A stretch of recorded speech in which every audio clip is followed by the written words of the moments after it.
92.3 Radyo 5 True FM. Dito tayo sa totoo, mga kapatid. Magandang gabi po sa inyong lahat. At mga naggagandahang mga lalaki, naggagandahang mga babae, ang mga nakangiti pa rin ngayon. Opo, yan, may pera o wala, basta nakangiti, maganda ang itsura. Di ba? Ganyan po yan, mga kapatid. At welcome na nga dito sa ating programang Dr. Love. Ay, bigla nagngitian yung mga kasama ko dito Oh, pero may pera hong ngiti yan. Oo, yan ang mga ngiti na may kwarta. Si Laila ay biglang tumingin, bumalik, nasa parking na to Biglang bumalik para ipakita na siya ay siya ay nakangiti rin. Ganda-ganda, 'di ba nga? At syempre makasama niyo nga po ang inyong lingkod. Ako po si Kuya Poy, pansamantalang humahalili para kay Brother June Banaag. Okay, na syempre naman ini-enjoy ang kanyang oras din kasama ang mga kapamilya. Ayan, at syempre ang mga kaibigan din sa pilgrimage. Ayan, pero maraming salamat. Isang karangalan po ang mapaupo dito sa programa ni Dr. Love, The Dr. Love Radio Show. Dahil alam niyo ba, nag-aaral pa lang ako talaga hong listener na ako ng programang to, ni Dr. Love, ni Brother June Banaag. Kaya sana po, kayo rin dyan, mga kapatid, ay i-follow naman kami. Kung ako dati sa radyo lamang nakikinig, ayan, ngayon marami na hong mga pamamaraan.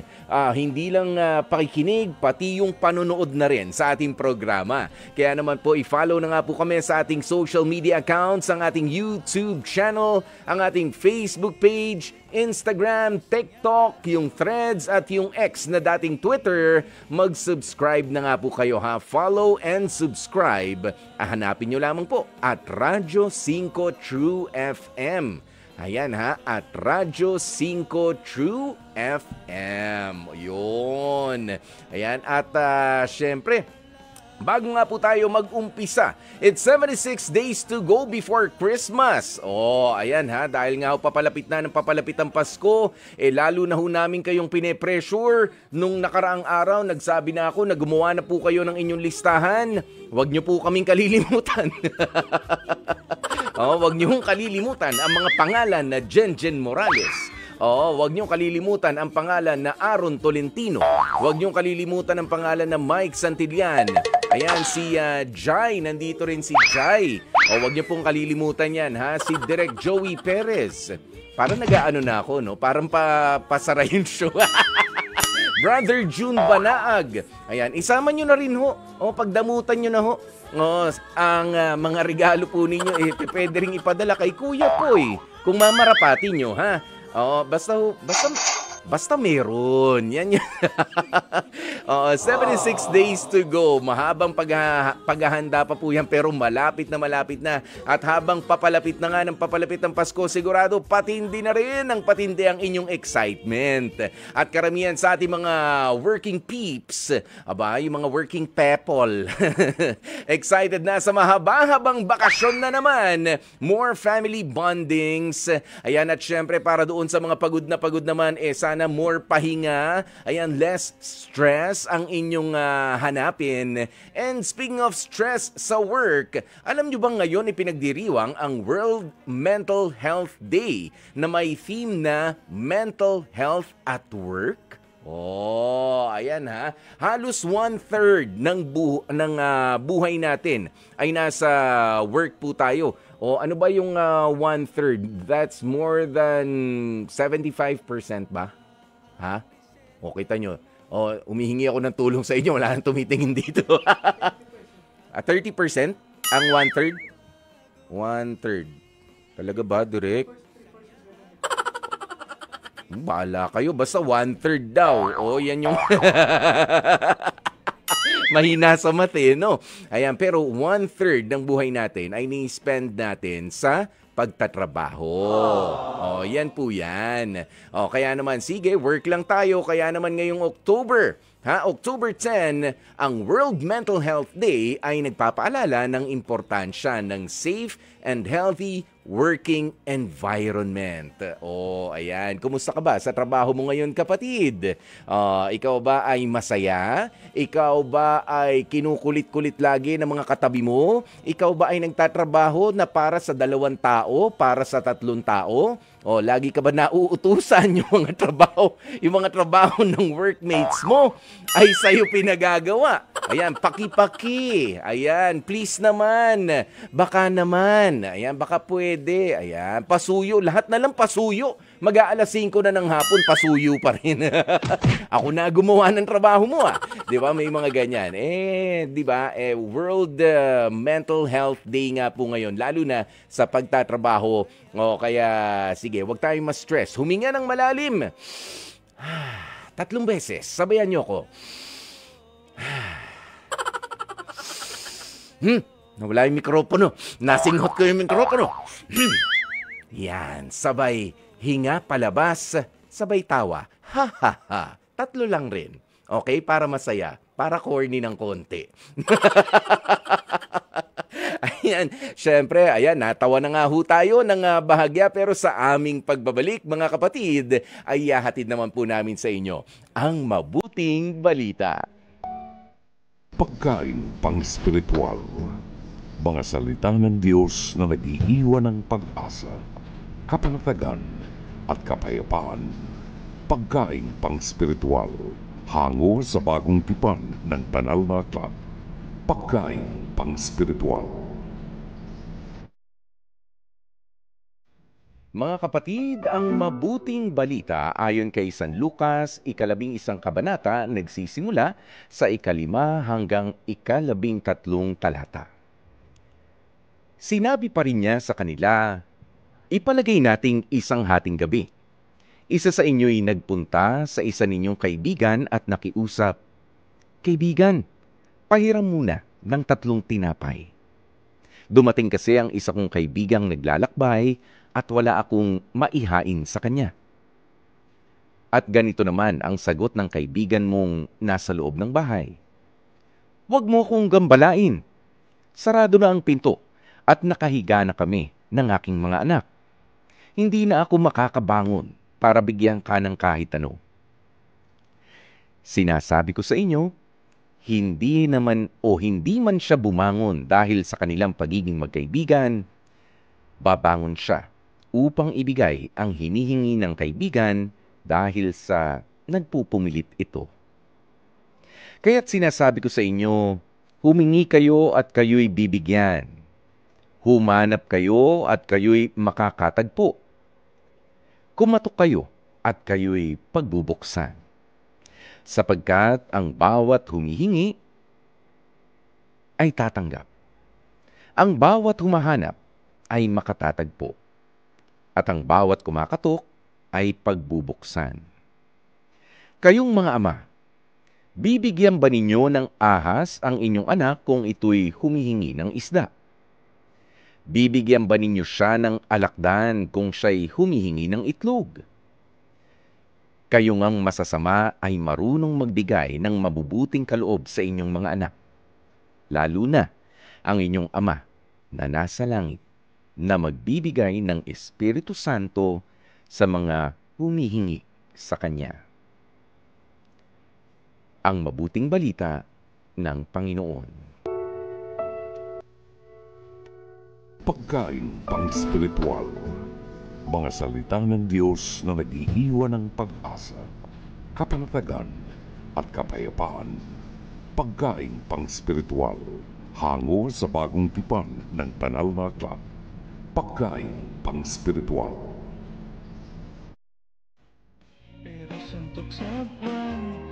Mga kapatid, naku, napakaganda naman ang mabuting balita natin ngayon, ano? Kumusta po ba? Sino ang mga makukulit magtaasan ng kamay at magngitian? Aba, meron pala mapapala kapag tayo ay makukulit.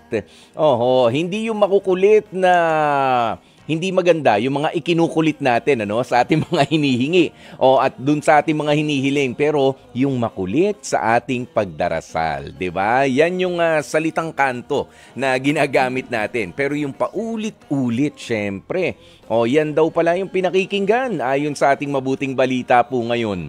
Kaya wag ho kayong mahihiya at wag kayong mapapagod na humingi. Lalo na kung alam nyo naman na para sa ikabubuti, hindi lang ninyo, kundi ng iba pang mga tao, ng inyong kapamilya, ng mga kaibigan, ng mga kahilingan.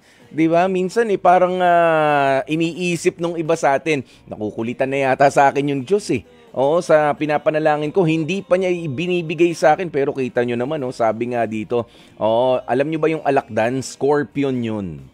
Yun yung scorpion. Bibigyan mo ba ng scorpion yung anak mo na humihingi raw ng itlog? Bibigyan mo ba ng ahas yung anak mo na humihingi naman ng isda? 'Di ba? Tayo nga mga tao masasama Likas sa atin yung kasamaan. Pero sa pagdarasal nga po, umasa tayo. Kinakailangan yung persistent prayer. Yan, paulit-ulit na para bang mga nangungulit. Sinasabi nga kasi nga 'di ba?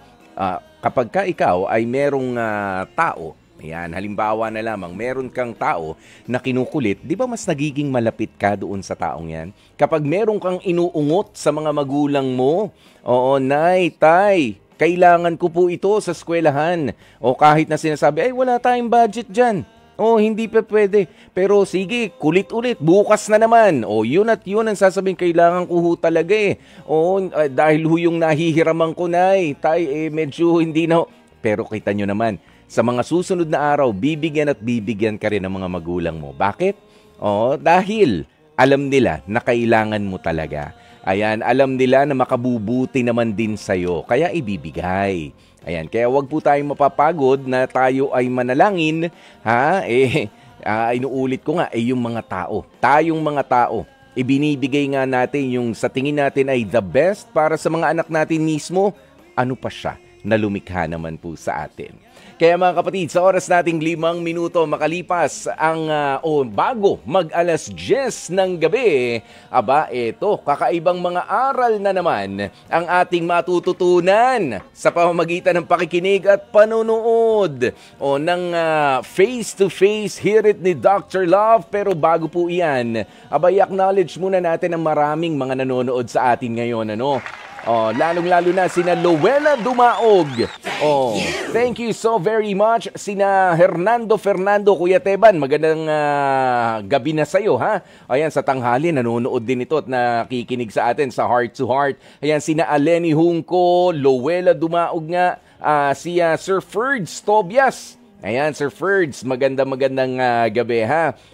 Nasan pa? Sina Vincent Garcia. Ayan, watching here mula sa United Kingdom. Thank you so very much. Ito naman mula sa Caloocan, si Flor Zamora Talier o Taller. Ayan. Paano ba basahin yan? Taller o Talier? Ayan. Hello, Flor Zamora. Ayan, si Poyi. Ayan, thank you, Poyi. Nasan pa? Marami pa nandito si Lori Garas. Jean Perez of Chicago, Illinois. At ganun din, sina TJ Manlapas. Thank you! Herbert Gaor, Pepito Buenafe. Sherwin Cambal. Thank you. Avelina Cruz, Brian J. Balbido. At sina Ray Belotendos. Maraming salamat sa sa inyong pakikinig at panonood na rin. Samantala, shoutout din kay Kenneth Relucio at kay Ron Eugene Cruz ng Kamote Farm. Hindi ko kilala yan, si Ron Eugene Cruz. Hindi ko kilala yan. Para sa mga nakakilala. Bakit? Kamote rider ba to si Ron Eugene? Nadali ba? Nadali! Ron naman kanina lang magkangitian lang kami neto si Ron umaga. Kanina umagang ganda pa ng ngiti sa akin ano nangyari sa'yo? Mamaya, bukas, kwento Ron, ha? Pero kapag ka nakakahiya, ang kasyungahan natin medyo... Oh, mag-iingat kasi sa lahat po ng mga riders natin dyan, ha? Mag-iingat po sa inyong pagmamaneho. Iwasan yung pagmamadali. Okay? Ayan, eto na ang face-to-face hirit ni Dr. Love at napapanood nga po ang face-to-face dito sa TV5 mula Lunes hanggang Biyernes, 10:15 hanggang 11:15 ng umaga at meron ding replay sa Signal TV 1PH, Channel 1 mula 8 to 9 ng gabi. At kung gusto nyo nga po magkomento, pwede po kayong magpadala ng inyong mensahe sa Dr. Love Facebook Messenger o kaya naman ay mag-comment na nga sa ating live streaming ngayon. O di kaya, tumawag sa ating mga hotlines para mamaya makakwentuhan ko naman kayo, ha? Kung mamarapatin po ninyo, kung may time lang kayo, please. Ayan, tawagan nyo po kami sa ating mga hotlines 8689-3289 o kaya naman ay dito sa 8689-3290. Ulitin ko, ha, kasi bagong-bago po ito eh. Ayan, 8689-3289 o 8689-3290. Panoorin na natin mga kapatid ang Mars. Confirmed ba? Kasama natin ngayon si Paulo. Paulo, sino ang inirereklamo mo? Si Ate Irma po. Bakit? Dahil po yung buhay ko, lagi na lang po chinichismis doon sa kapitbahay na wala namang sapat na dahilan. Kulang na lang po maging barangay tanod na lang po sa amin para lahat ng kapitbahay namin mabantayan. Yung sariling kalat niya nga po hindi ko maichismis dahil alam ko naman ang pagchichismis may kaso po sa batas yan. Siya, halos pag uwi ko ng trabaho, yung kalat, pinagkainan ng mga anak niya, doon binabanda sa dinadaanan ko. Kaya sabi ko sa kanya na, kung dyan mo lang din naman liligpitin yan, ituloy mo na, wag mo na ikakalat dyan dahil hindi lang naman ikaw nangungupahan dito. Parehas lang tayo. So nangungupahan kayo nitong ni Herma? Opo. Herma, sa isang bahay? Opo. Bale, kwarto-kwarto? Opo. So talagang, so sa loob ng bahay, may mga anak ito, si Herma? May dalawa po. May dalawa siyang anak na yung bahay share kayo, parang ganun ba? Sa unahan po ng pinto yung kanila, sa akin yung pangalawa po. Pinto-pinto ba ito? Opo. So paano sa nagkakalat yung mga bata na sinasabi mo? Doon po sa may harapan po ng dadaanan po namin. So nahirapan kayong dumaan? Hindi naman po kaso ang pangit tignan kasi hindi lang naman po sila yung nakatira doon. Oo, makalat. Makalat, yung mga diaper ng mga anak niya. Ay, doon ano lang ba niya, yan? Siyempre may mga dumi po yun nandun na linalangaw po. Uy, kadiri. Pero, eto tanong ko, gaano na ba kayo katagal na ganito yung sitwasyon ninyo ni Herma? 5 months na po yan. Paano kayo umabot na sa pag-aaway? Sinasabi mong ichinichismis ka na. Ano ba ichinichismis sa'yo? Kinumpronta ko na dahil ang sabi nila may inuwi daw akong lalaki doon sa kinakasama ko. Wala naman po na sapat na dahilan doon sa lalaking binabanggit nila. Kaya ang sabi ko, hindi lang pala kayo chismosa, talagang legal na pakalamero ng buhay ko. Binabayaran ko ba kayo para chismis nyo araw-araw buhay ko? Oo, kasi may kinakasama ka na rin. Meron po. Oo. Pero meron nga bang dahilan para i-chismis ka? May nakikita ba? May nakikita po, bisita. Pero sa binibintang nila na lalaki ko, hindi na po tama yun. Iba po yung bisita sa lalaking binabanggit nila. Okay. Sila ang sinasabing mga kapitbahay na super-duper marites. Totoo ba ito? Irma at Herminia, pasok!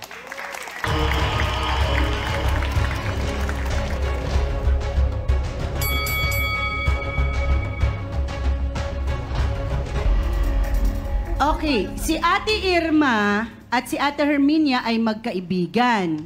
Tama po. Opo. Ang tanong ko po sa inyo, diretsahang tanong po ito, kayo nga daw ba ang mga pambansang marites sa inyong lugar Totoo naman po. na merong Mayroon po. lalaki? Opo. Okay, so paano po yan? Paano nyo napatunayan? Pero siya po ay may kinakasama eh. Pagka diyo po ni Hubert, nag-uuwi po siya ng lalaki. Hindi totoo yan, sinungaling ka. Pero paano nyo po nakikita yun? Nakikita nyo kasi Opo, bago magkatabi siya lang kayo. pumunta doon sa bahay nila, dumadaan muna po sa pintuan namin. Nasa likuran po sila. Ikaw ba, Irma, ganun ang ginagawa mo? Opo. Pinagkakalat mo daw? Pero kaming dalawa lang po, sa kanya ko lang po Jesus, kasama ko naman sa bahay eh. Magkasama kayo sa bahay. Nagchismisan kayong dalawa. Okay. Ano ang gusto mong iparating, Paulo, na hindi mo, dinay mo yung chismis na sinasabi nilang dalawa? Wala naman pong katotohanan yung chinichismisan. Yan dalawang yan, wala namang ginawa yung sa buhay ko, hindi magchismisan. Hindi ko nga alam kung anong meron ako na pinagkakaingitan ng dalawang yan. Yan, yung babaeng yan. Binibigyan ko ng pagkain yung mga anak niyan. Nakikisama ako halos nung mga ilang panahon na namalimos siya sa kalsada. Dahil sa kaawaan ng kalooban ko, binibigyan ko yung anak niya, makatulong lang sa kanya. Pero ito, ginaganti nila sa akin. Pati yung matandang yan, kulang na lang maging paniki ng bahay ko yan eh. Lahat na lahat ng butas ng bahay ko, sisilipin niya, makatismis lang siya. Pero ako, Nungaling ka, matanda ka. Oo, pero bakit umabot sa pakikisaw-saw sa buhay ni Paulo, Ate Irma? Sa tingin mo, nagsagutan ba kayo, sinita ba kayo ni Paulo? opo, nagsagutan kami yan dahil sa pinagbibintangan niya ako malakas daw ang video okay sa bahay. Wala man video okay sa bahay.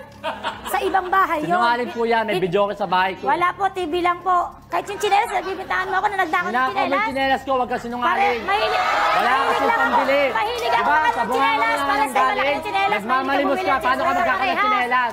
Sinungaling Lahat na ka, lang babae binibintang ka. mo sa akin. Kasagwat mo pa tong matandang Kahit ko. isama ko yung sa Ang video dalawa. okay sa bahay. Wala yun, di ako nagnanakaw ng Mula na chinelas lumipat mo. kayo doon, nagkamalas-malas buhay ko sa inyong dalawa. Nasa sa'yo na yun kasi nagdadala ka ng lalaki. So ano yung sinasabing nakakalat na pampers? Kanino galing yun, Ate Ayan, sa anak Irma? niyan. Sa anak mo? Hindi Oo. naman nagdadaya parang anak ko. Galing mo talaga. Hindi nagdadaya, per. Ano yun, napkin? Ang laki, napkin?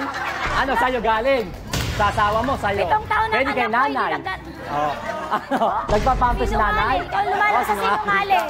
Ang galing mo magdahilan. Reklamo ka pero wala sa kaanuhan. Ang galing. Tinan mo nananahimik ko. Kala ko ba chismosa kayong dalawa? Ba't nananahimik yung matanda? Jobert, ang tanong ko sa iyo kanina, naniniwala ka ba sa chismis ni Aling Herminia at Irma na etong si Paulo ay may inuuwing lalaki kapag ikaw raw ay nasa trabaho? Naniniwala ka ba dun? Hindi pa ako naniniwala kasi po alam ko na si Paulo mahal na mahal niya ako tapos hindi niya makagawa sa akin yun. Okay, dahil mahal ka ni Paulo, hindi ka basta-basta naniniwala sa chismis. Tama naman, kasi ang pagmamahal ay may pagtitiwalang kasama yan. At ikaw raw ay pinakilala na ni Paulo sa nanay niya. Okay. Gaano na ba kayo katagal na mag-partner ni Paulo? 1 year po. 1 year na kayo, Paulo. So pinakilala mo rin daw si Paulo Jobert sa nanay mo. So maayos talaga ang pagsasama. Maayos. Tanggap naman ng bawat partido. So anong masasabi niyo doon, Ate Irma? Kung sakaling nakikita niyong merong bumibisita o may dinadalang ibang lalaki, ano ang motibo bakit kailangan umabot kay Jobert? Ate Herminia, gusto niyo pong Hindi po sagutin? totoo yan. Ako pa nga, tinatanong ako niyan eh, kung may lalaki. Sabi ko, mayroon.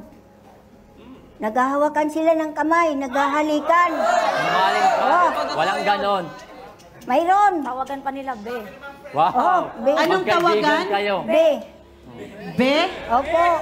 Tuwing magdidiyok ka, nagdadala ng lalaki yan. Kaibigan Noong isang araw lang, nagdala na yan dyan eh. Kaibigan lang yan yun. Hindi ako maniniwala. Naghahalikan? Hindi po totoo yun. Wala kang ebidensya. Nagtatanong ka kay Aling Herminia? Oo, Kung nagtatanong totoong meron? yan. Opo. Noong Nagtatanong isang po ako. araw Bakit ka yan. nagtatanong? Kung totoo may dala si Paulong lalaki, doon po ako maniniwala.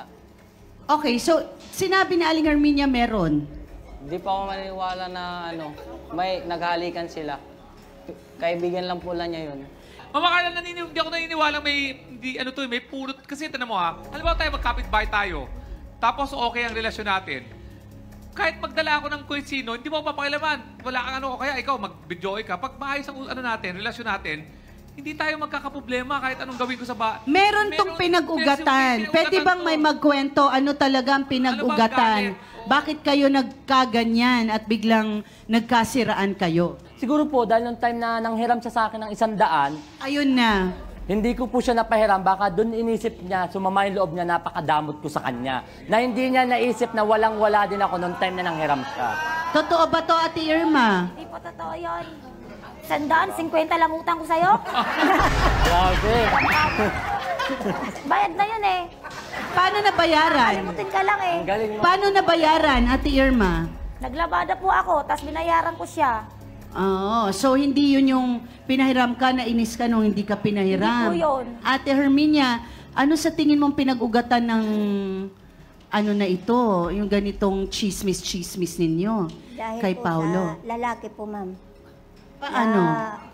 Pati ako, kahit natutulog, ginigising, magsi-CR. Yan, totoo yan. Wala silang CR po. Doon sila nagsi-CR sa amin. Hinihila niya yung pa ako. Madaling araw. Pagkat tumawag pa. Nakakatawa ka. Totoo Bago yan. ko gawin yung pagsisiya na binabanggit mo, may authorized dun sa totoong tinitirhan mo. Oo. At yung babaeng yan, nagbigay ng pahintulot na makisiyar ako doon dahil totoo naman talaga na ang CR namin separated nung kapitbahay ko. Bukod sa inyo. Nakakadisturbo ka daw. Pero bakit nangingialam ka may authorized naman na mag-CR ako doon dahil sa tulong na binibigay ko. Palibasa kasi pakilamero ka, matanda ka, sampid ka lang sa bahay niyan. So, eto na nga, Paulo, gaano mo kamahal si Jobert? 100% po mga Carla. Oo. Hindi din po. Okay. Maraming salamat, Mama Carla. Ayos ba? That was a good decision para magkaroon sila ng sapat na panahon para mapag-aralan ang kanilang mga damdamin. Hindi ko alam kung paano magde-decide ang ating kaibigan si Paulo kasi ito yung sensitibong oras para patunayan ang tunay na pag-ibig, pagmamahal niya kay Jobert. Si Jobert naman, naghahanap ng katotohanan at ng commitment. Maniniwala pa ba si Jobert kay Paulo na sasabihin niyang, mahal kita ng 100% kung may nangyari na sa kanilang dalawa ni Jay? Ano man ang maging desisyon ninyo, Jobert at Paulo, sana sa mga bagong pakikipagrelasyon ninyo ay maging tapat din kayo sa isa't isa. At tandaan, sa daigdig na ito, maraming Erminia at Irma na nagbabantay sa inyo. Salamat. Ayan! Ang galing ni Dr. Love doon. Nakapagpaalala pa na talaga namang, totoo yan ha, maraming nakabantay sa ganito at hindi lang nagbabantay, reporting for duty. Diba? Journalist pa sila. Okay, maraming salamat, Dr. Love. Tignan nyo nga naman, gising na gising pa ba ang mga CCTV ninyong mga kapitbahay, mga kapatid? Kumusta ho ba sila? Pakainin nyo naman. Painumin ng tubig. Baka napapagod na ang mga humihingang CCTV na nandyan sa inyong kapaligiran. Ayan, hello kay na, yan, natatawa tuloy sina Lydia Barboco Aquino. Doon sa napanood niya. Samantala, inang gagalaitin na itong si Papa Monski. Di ba nga? Nakita ko naman yung message mo. Ayan, si Luella Dumaog, sabi na, nakakaloka naman yung face-to-face. Pero totoo nga po yung sabi ni Dr. Love, na talaga hong marami. Ayaw man natin na tayo ay pinakikialaman. Tayo ay pinanonood, tayo ay nabibigyan ng opinyon na hindi namang kailangan at makakasira pa nga. Katulad nung napanood ninyo dyan sa ating face-to-face Hear It ni Dr. Love, meron ho talaga mga tao na walang magawa sa buhay. Mga bored. Ngayon kaya naman, they're just having a bad day. Na wala. Kaya walang pakialam doon sa lalabas sa bibig nila, kahit pa nga makakasama doon sa ibang tao. At kapitbahay pa. Yun ang matindi. Diba? Parang ang liit-liit. Ini-imagine ko kanina, ang liit-liit na nga ng lugar ninyo. Mag-aaway pa kayo. Ayan, magbabatuhan pa ng putik. Halos yung bahay na tinitirhan ninyo ay kabilang kwarto lang. Halos iisang bahay na lamang din yun. Pero pasasaan pa nga. Pwede naman po nating pag-usapan pa yan mamaya-maya. Kaya tumawag lamang po kayo sa aming mga hotlines. Pero sa ngayon, maganda na maalaman din natin ano ba ang mga pangyayari sa ating bansa nitong buong maghapon sa aming puyang pagbabalik dito sa Dr. Love Radio Show with yours truly, Kuya Poy.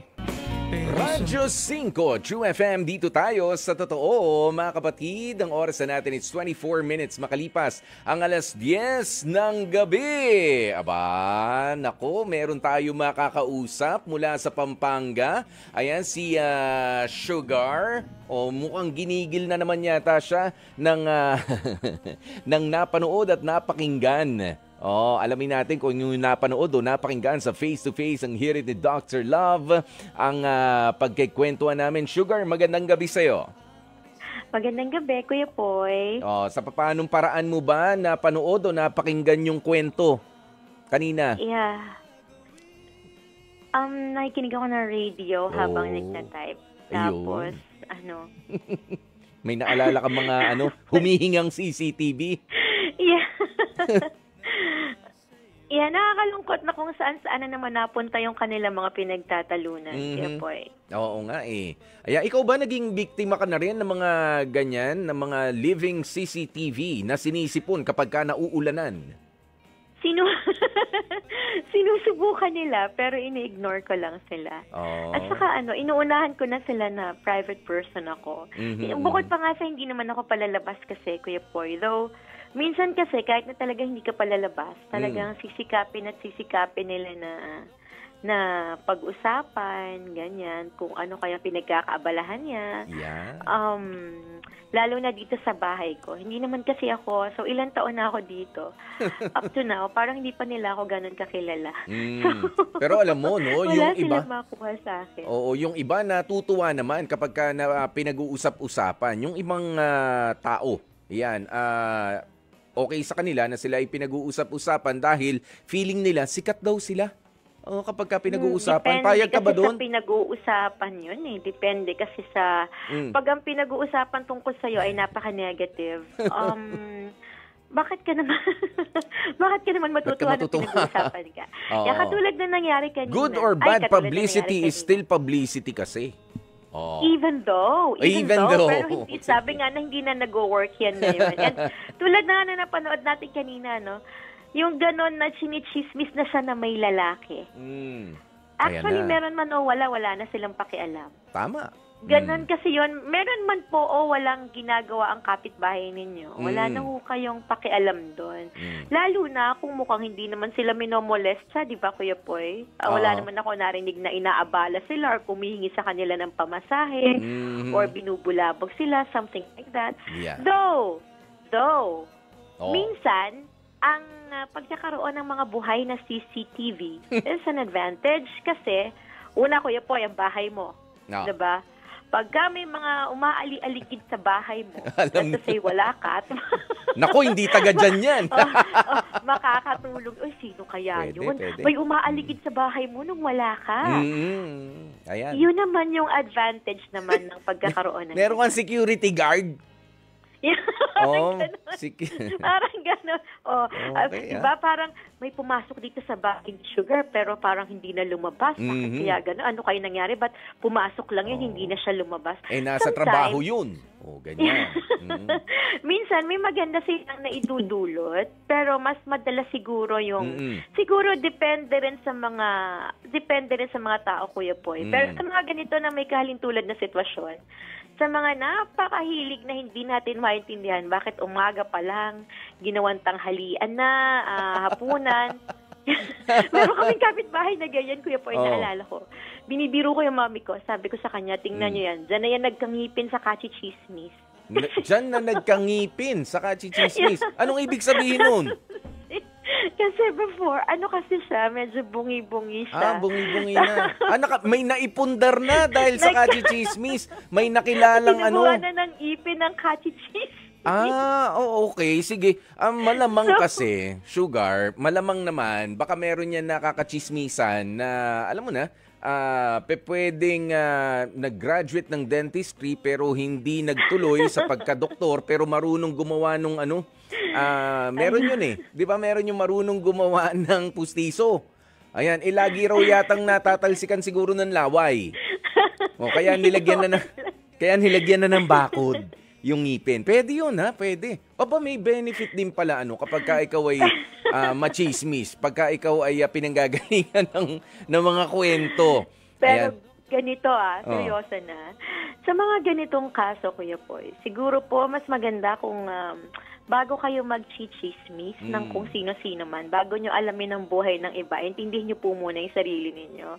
Baka chismis kayo ng chismis, yung trabaho pala, ay napapabayaan na. Isa pa, kahit kailan, hindi talaga magiging mabuti yon dahil nakakahiya po yun. Pwede niyong ilagay din sa kahihiyan ang pamilya ninyo o bukod sa kayo mismo. Mas maganda syempre, Kuya Poy, di ba, yung walang nagagalit sa atin hanggat may iwasan natin. Yun nga, wala ka nang ginagawa May nagagalit na, hindi na maiwasan yung pakayang, yung pakayang may gawin ka. Di ba? So kung may iwasan, pwede na maiwasan. Mas magandang maiwasan. Oo, kasi yung mga salita na pinakakawalan minsan natin, dahil sa, alam mo na, dahil out of boredom, or out of sama ng loob na hidden. Meron pa nga, at ang masakit pa dito, Sugar, at I think na-experience din ng ibang mga nakikinig at mga nanonood nga sa atin, yung mismong tinutulungan mo, nakita mo may punto doon sa pag-uusap nung magkapit-bahay kanina, na si Paulo tsaka si Herman na once merong punto sa buhay nila na naging mabuting kapitbahay naman itong si Paulo. Pero dahil sa hindi na pahiram, inumpisahan na ang demolition job, ika nga. Ayan na, sinira-siraan na, hindi lang napagustuhan, hindi lang napagbigyan. Meron pang sinabi yung babae na hindi ko naman sa iba chinismis, sa kanya ko lang naman chinismis, magkasama lang naman kami sa bahay. Magkasama sa bahay. Actually, hindi naman na niya obligasyong malaman yun Bakit ba kailangan pa malaman ng kasama mo sa bahay ang nakikita mo sa ibang tao? Yeah. Una, kaso po yun.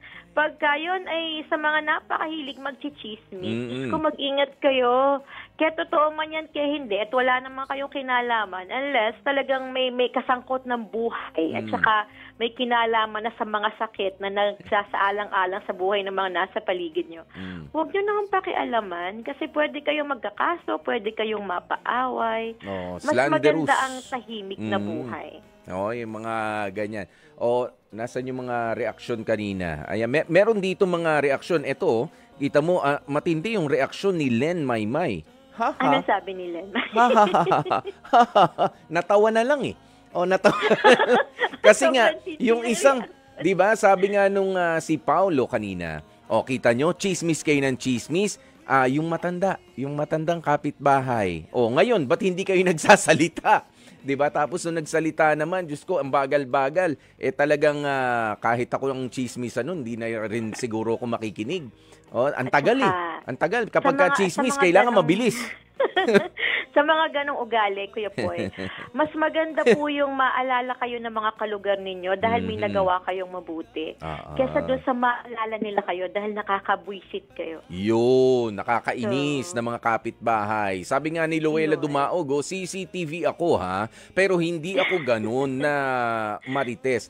Totoo naman din yan, Sugar. Diba meron tayong mga nakikita sa mga kapitbahay natin. Sabi ko nga sa'yo, merong mabuti at masamang naitudulot yan. Depende sa kung saan nila, kung paano nila gagamitin. Ako mismo, tanaw ko syempre, yung mga kapitbahay ko, yung mga kapitpinto ko dyan.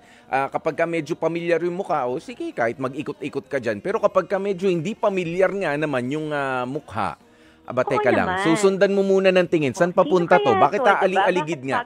Yes, and that's true. At hindi pagiging marites yun. Okay, pero kung iwa-warn mo, kung warningan mo yung kapitbahay mo, merong umaaligid dito, hindi taga dito. Iba yung pagiging marites. Yan. Magkaiba po. Magkaiba yan.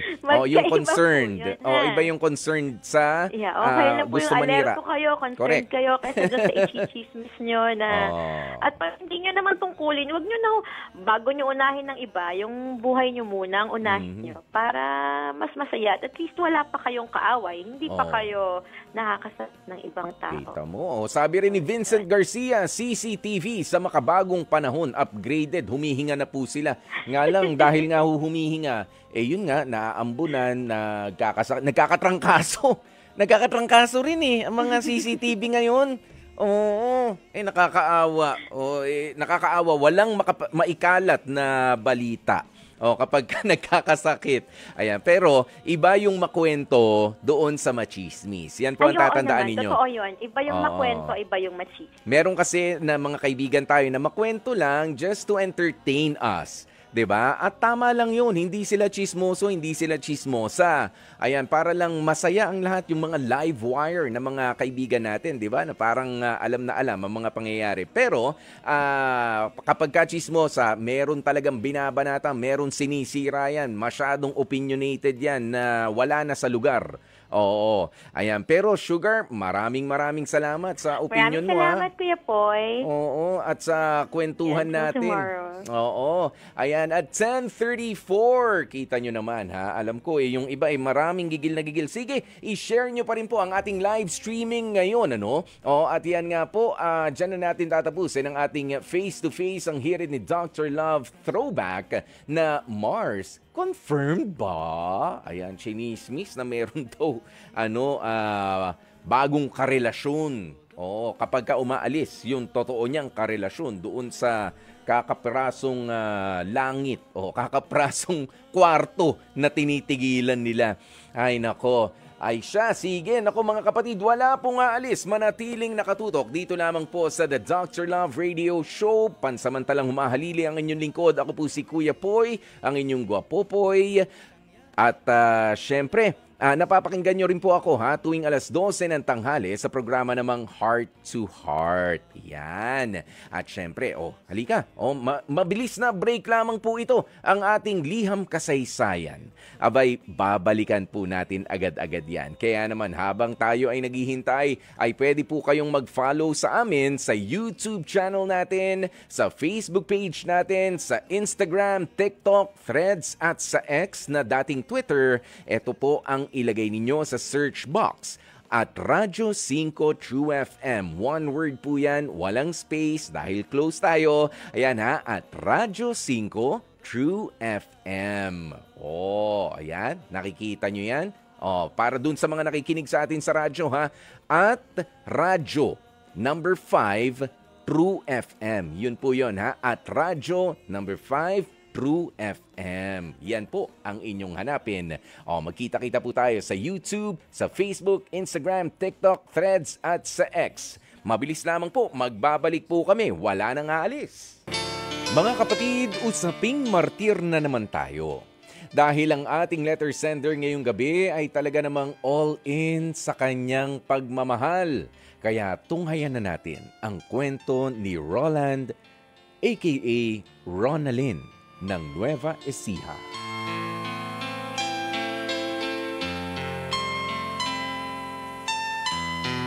Good evening po, Dr. Love. Lagi po akong nakikinig sa inyo gabi-gabi. Natutuwa rin po kasi ako dahil tanggap niyo po ang mga tulad namin. Kaya po naglakas loob na rin ako na sumulat. At baka makahingi rin po ako ng payo mula sa inyo. Ako po si Roland. Tunay ko pong pangalan. Pero ang ginawa ko pong pangalan ay Ronalyn. 27 years old na ako, Dr. Love, at meron akong karelasyon na kapwa ko lalaki. Wala na po ako sa poder ng aking pamilya dahil hindi po nila ako tanggap. Ang tanging nagpaparamdam na lamang sa akin na hindi ako nag-iisa ay ang aking boyfriend. Hindi ko na lamang po babanggitin ang kanyang pangalan. Meron po siyang kinakasama at nagkaroon din po sila ng anak. Nauna po ako sa babaeng yun sa puso ng boyfriend ko. Kaya nga lang, nung 3 taon namin, ay nalaman kong naging jowa na rin pala niya ang babaeng yun. Wala po akong nagawa. Nasaktan ako pero natakot naman din akong hiwalayan ang boyfriend ko kaya wala rin po akong ginawang kakaiba. Hindi ko siya iniwan. Nagpatuloy lang po ako sa pagmamahal sa kanya. Kaya nga lang, dumating sa puntong kinakasama niya na ang babae. May isa na rin nga silang anak. Ang boyfriend ko ay hindi po nakapagtapos ng pag-aaral kaya medyo hirap sa paghahanap ng trabaho. Kadalasan ang pinagkakaperahan niya lamang ay ang mga paraket-raket. Minsan ay pumapasok siya sa construction.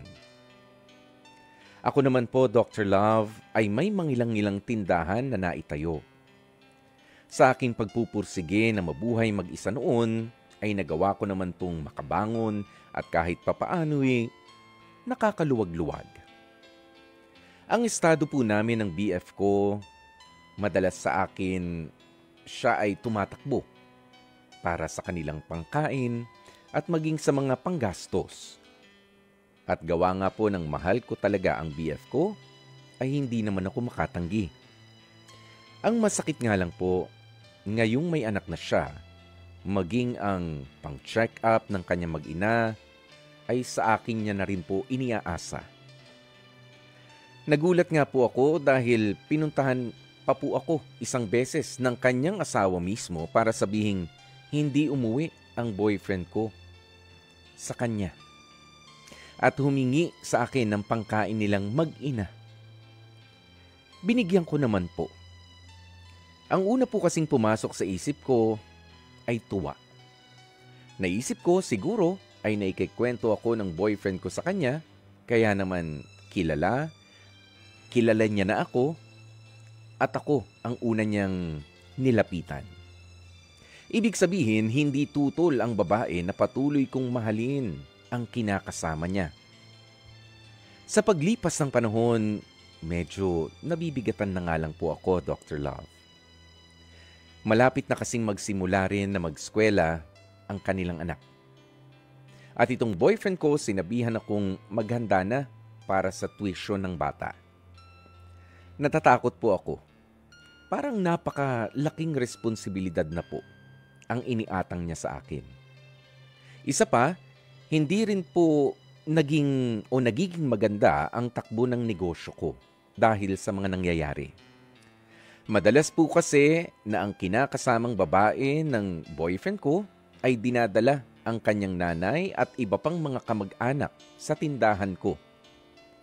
Siyempre, ako naman po ay inililibre sila ng groceries at kumakain din po sila sa aking munting karinderya. Dahil sa dalas, nararamdaman ko na po na medyo palubog tuloy ang mga negosyo ko. Ano po ba ang dapat kong gawin, Dr. Love? Hindi ko po kayang mawala ang boyfriend ko.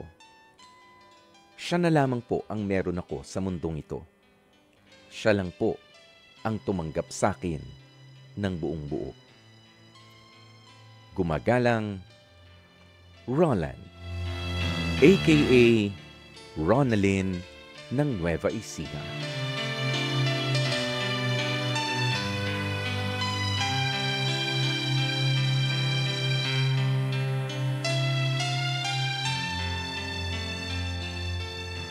Ronalyn o Roland, hanggang kailan mo ba kayang ikaw ay ginagatas-gatasan na lamang nitong boyfriend mo? At hindi lang siya naghatak pa ng iba. Oo, naghatak pa ng kanyang asawa. Hindi nga asawa kinakasama.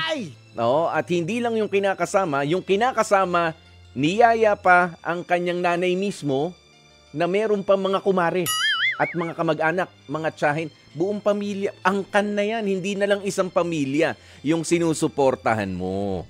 Ayan, pero sabi nga Ronalyn, kasi ikaw ay bulag. Magpasa hanggang ngayon, bulag na bulag ka pa rin sa pagmamahal dyan sa boyfriend mo na ang tingin na lamang sa'yo ay para bang bangko na kung kailan siya pwedeng mag-withdraw ay kakalampagin ka na lamang niya.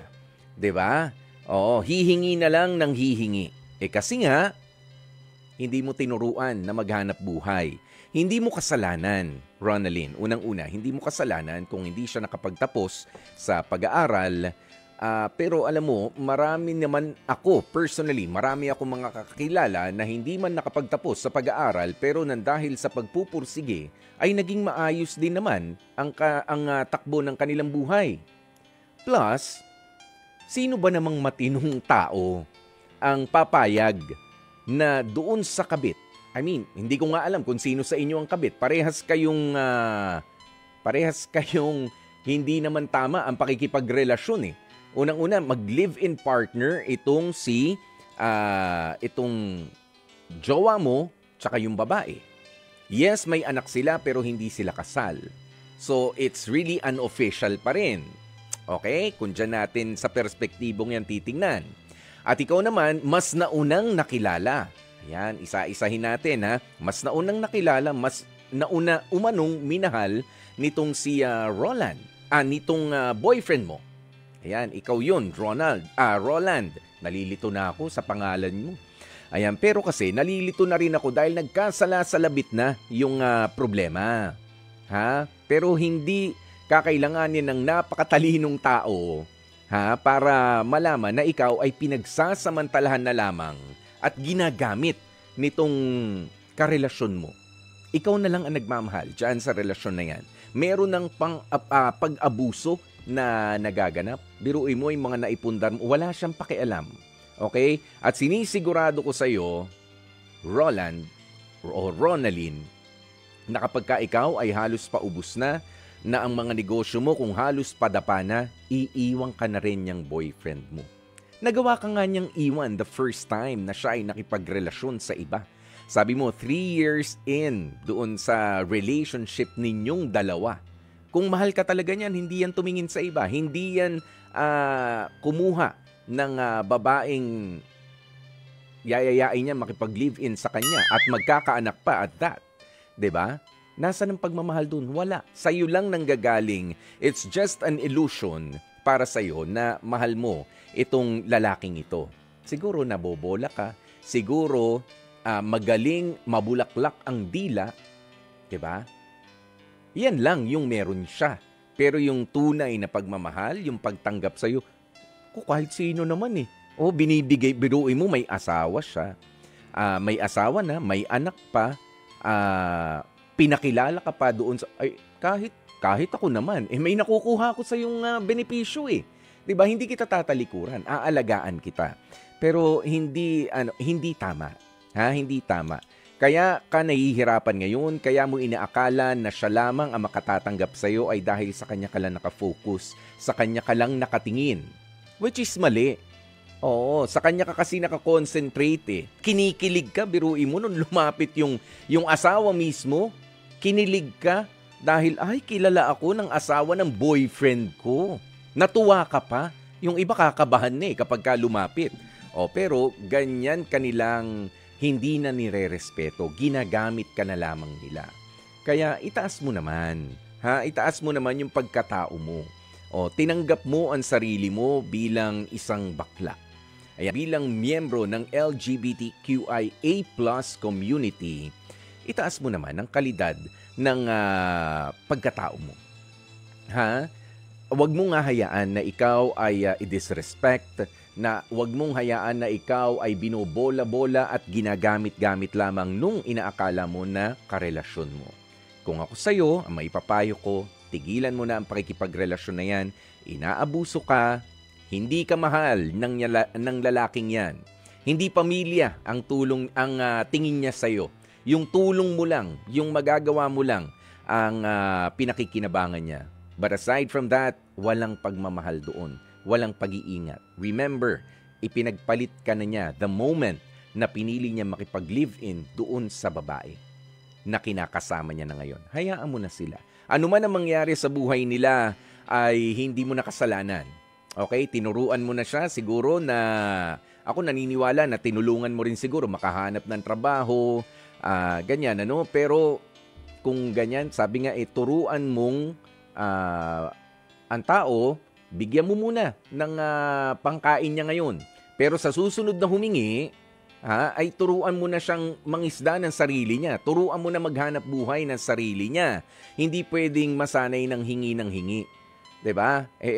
Itong boyfriend mo, sinasanay mo na magtatrabaho lang pagka gusto niya. Pagka ayaw niya, kapag medyo nakaramdam ng pagod, sa'yo na ulit, kakatok na ulit. Oo. Yan naman yung mali. Kanina yung mabuting balita natin, nasa yung pagiging persistent natin sa prayer. Ayan, yung pagiging makulit natin. Kapag ka kumakatok tayo, para sa mga nangangailangan, tumulong tayo.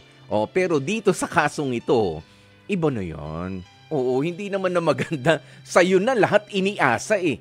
Oo, hindi na emergency situation yan. Biruin mo, pinaghahanda ka na kasi mag-aaral na raw yung anak niya.